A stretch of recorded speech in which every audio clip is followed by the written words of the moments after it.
ಓಂ ಶ್ರೀ ಗುರುಭ್ಯೋ ನಮಃ. ಹರಿ ಓಂ. ಒಬ್ಬ ಶಿಷ್ಯ ಶ್ರೀಮಾತೆಯವರನ್ನು ಪ್ರಶ್ನಿಸುತ್ತಾನೆ, ಅಮ್ಮ, ಧ್ಯಾನ ಮಾಡುವಾಗ ನನ್ನ ಮನಸ್ಸಿನಲ್ಲಿ ಇಲ್ಲ ಸಲ್ಲದ ಆಲೋಚನೆಗಳೆಲ್ಲ ಬರುತ್ತವೆಯಲ್ಲ, ಏಕೆ? ಶ್ರೀಮಾತೆಯವರು ಉತ್ತರಿಸುತ್ತಾರೆ, ಹಾಗೆ ಏಕೆ ಹೇಳುತ್ತೀಯಾ? ಅವು ಬರುತ್ತವೆ ನಿಜ.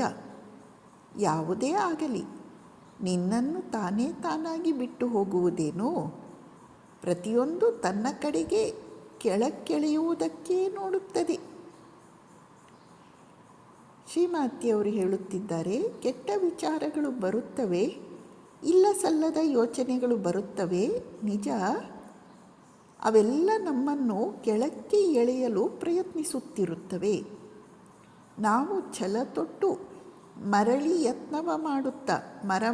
ಯತ್ನವ ಮಾಡುತ್ತಾ ಅವುಗಳ ಬಿಗಿಮುಷ್ಟಿಯಿಂದ ಪಾರಾಗಲು ಪ್ರಯತ್ನಿಸಬೇಕು. ಶಿಷ್ಯ ಪ್ರಶ್ನಿಸುತ್ತಾನೆ, ನನ್ನನ್ನು ನಾನೇ ಮರೆಯುವಂತೆ ನನಗೆ ದಯವಿಟ್ಟು ಏನಾದರೂ ಮಾಡಿ. ಶ್ರೀಮಾತೆಯವರು ತಮ್ಮ ಕೈಯನ್ನು ಶಿಷ್ಯನ ತಲೆಯ ಮೇಲೆ ಇಟ್ಟು, ಇನ್ನು ಮುಂದೆ ನಿನ್ನ ಮನಸ್ಸಿನಲ್ಲಿ ಅಂತಹ ಆಲೋಚನೆಗಳೆಲ್ಲ ಬರುವುದಿಲ್ಲ. ಅಷ್ಟೇಕೆ ಅವುಗಳ ನೆರಳೂ ಕೂಡ ಸುಳಿಯುವುದಿಲ್ಲ.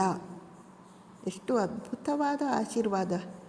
ಶ್ರೀಮಾತೆಯವರು ನಮಗೇ ಈ ಆಶೀರ್ವಾದ ಮಾಡಿದ್ದಾರೆ ಎಂದು ನಾವು ಭಾವಿಸಬೇಕು. ಆಗ ನಮಗೆ ಬಹಳ ಭರವಸೆ, ಧೈರ್ಯ ಸಿಗುತ್ತದೆ.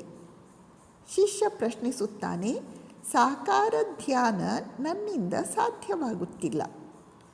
ಶ್ರೀಮಾತೆಯವರು ಉತ್ತರಿಸುತ್ತಾರೆ, ಅದರಿಂದ ಏನೀಗ? ಯಾವುದಾದರೊಂದರ ಬಗ್ಗೆ ಚಿಂತನೆ ನಡೆಸಿದರೆ ಬೇಕಾದಷ್ಟಾಯಿತು. ಶ್ರೀರಾಮಕೃಷ್ಣರ ಭಾವಚಿತ್ರವನ್ನು ತೋರಿಸುತ್ತಾ ಶ್ರೀಮಾತೆಯವರು ಹೇಳುತ್ತಾರೆ, ಈ ರೂಪವನ್ನು ಚಿಂತಿಸು. ನಾನು ನಿನಗೆ ಹೇಳಿದ್ದೆಲ್ಲ ನಿಜವಾಗುತ್ತದೆ. ಪ್ರತಿದಿನ ಗೀತೆಯ ಒಂದು ಅಧ್ಯಾಯವನ್ನು ಓದು. ಅದನ್ನು ಭಗವಂತನಿಗಾಗಿ ಮಾಡುತ್ತಿದ್ದೇನೆಂದು ಹೃತ್ಪೂರ್ವಕವಾಗಿ ಭಾವಿಸು. ಸಮಯ ಸಿಗದಿದ್ದಾಗ ಕೆಲವು ಶ್ಲೋಕಗಳನ್ನಾದರೂ ಓದು. ನಿನಗೆ ಹೆಚ್ಚು ಹೊತ್ತು ಎಂದರೆ 1-2 ಗಂಟೆ ಸುಲಭವಾಗಿ ಕುಳಿತುಕೊಳ್ಳಲು ಸಾಧ್ಯವಾಗುವ ಆಸನದಲ್ಲಿ ಕುಳಿತು ಅಭ್ಯಾಸ ಮಾಡು. ಅಭ್ಯಾಸ ಮಾಡುತ್ತಾ ನಿನಗೆ ಅದು ಸಾಧ್ಯವಾಗುತ್ತದೆ.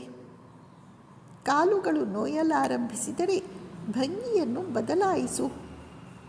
ಆಗ ತೊಂದರೆ ಇರುವುದಿಲ್ಲ. ನಮಸ್ಕಾರ.